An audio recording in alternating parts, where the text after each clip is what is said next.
लोग class 9th का chapter 5 जीवन की मौलिक इकाई को पढ़ेंगे। ये सारे क्वेश्चन 2026 के बोर्ड एग्जाम के लिए काफ़ी हेल्पफुल रहने वाले हैं, तो वीडियो को पूरा देखें और वीडियो अगर अच्छा लगा तो वीडियो को लाइक करें। पहला प्रश्न है, कोशिका की खोज किसने की? कोशिका की खोज किसने की? कोशिका का खोज रॉबर्ट हुक ने किया 1665 ईस्वी को। किसने किया? कोशिका का खोज रॉबर्ट हुक ने किया 1665 ईस्वी को। Option number A correct answer. कोशिका शब्द का प्रयोग सबसे पहले किसने किया? कोशिका शब्द का प्रयोग किसने किया? तो रॉबर्ट हुक ने कोशिका शब्द का प्रयोग सबसे पहले किया। Option number C correct answer. कोशिका सिद्धांत किसने प्रस्तुत किया? कोशिका सिद्धांत को किसने प्रस्तुत किया? तो कोशिका सिद्धांत को स्लाइडन और स्वान ने प्रस्तुत किया। कोशिका सिद्धांत को किसने प्रस्तुत किया? स्लाइडन और स्वांग ने।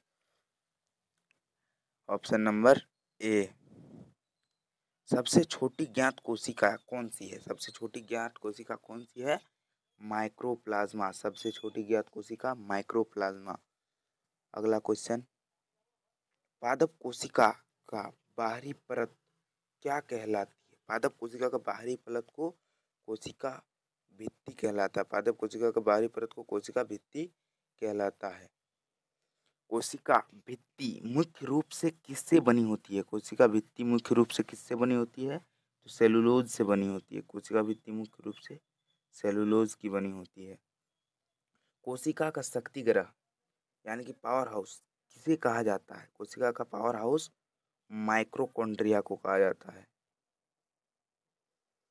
लाइसोसोम को किस नाम से जाना जाता है? लाइसोसोम को किस नाम से जाना जाता है? तो लाइसोसोम को हम लोग आज महत्ता का थैली के नाम से भी जानते हैं। सर, कोशिका के केंद्रक की खोज किसने की? कोशिका का केंद्रक की खोज किसने की? कोशिका का खोज तो रॉबर्ट हुक ने किया, बट कोशिका का केंद्रक का खोज किसने किया? रॉबर्ट ब्राउन ने। कोशिका का केंद्रक का खोज किसने किया? रॉबर्ट ब्राउन ने। राइसोसोम का मुख्य कार्य क्या होता है? राइसोसोम का मुख्य कार्य क्या होता है? तो प्रोटीन संश्लेषण। राइसोसोम का मुख्य कार्य प्रोटीन का संश्लेषण करना होता है। नेक्स्ट क्वेश्चन, कोशिका के भीतर पदार्थों के परिवहन के लिए कौन जिम्मेवार है? कोशिका के भीतर पदार्थों के परिवहन के लिए कौन जिम्मेवार है? अंतःप्रद्रव्य जलिका। अंतःप्रद्रव्य जलिका। Option number C correct answer. प्रश्न, डीएनए कहाँ पाया जाता है? डीएनए केंद्रक में भी पाया जाता है, माइक्रोकॉन्ड्रिया में भी कहा जाता है, हृदय लवक में। उपयुक्त सही ऑप्शन नंबर डी। क्रोमोसोम किससे बने होते हैं? क्रोमोसोम किससे बने होते हैं? तो क्रोमोसोम डीएनए और प्रोटीन दोनों से बने होते हैं। Option number A correct answer. पादप कोशिकाओं में हरित लवक कहाँ पाए जाते हैं? पादप कोशिका में हरित लवक कहाँ पाया जाता है? तो कोशिका द्रव्य में पाया जाता है हरित लवक। तो option number B correct answer है। प्रकाश संश्लेषण की प्रक्रिया किस कोशिका अंग में होती है? प्रकाश संश्लेषण की प्रक्रिया किस कोशिका अंग में होती है? हरित लवक। ऑप्शन नंबर सी। कोशिका झिल्ली की प्रकृति कैसी होती है? कोशिका झिल्ली की प्रकृति कैसी होती है? तो चयात्मक परागमय। चयात्मक परागमय। कोशिका द्रव्य में उपस्थित जीवित पदार्थ को क्या कहते हैं? कोशिका द्रव्य में उपस्थित जीवित पदार्थ को क्या कहते हैं? तो प्रोटोप्लाज्मा। प्रोटोप्लाज्मा सही हो जाएगा। कोशिका में पैकेजिंग और वितरण के लिए कौन जिम्मेदार है? गोल्जी उपकरण। कोशिका के पैकेजिंग और वितरण के लिए कौन जिम्मेवार है? गोल्जी उपकरण। Option number C correct answer. कोशिका का कौन सा भाग कोशिका के अंदर और बाहर के आवागमन को नियंत्रित करता है? कोशिका का कौन सा भाग कोशिका के अंदर और बाहर पदार्थों को आवागमन को नियंत्रित करता है?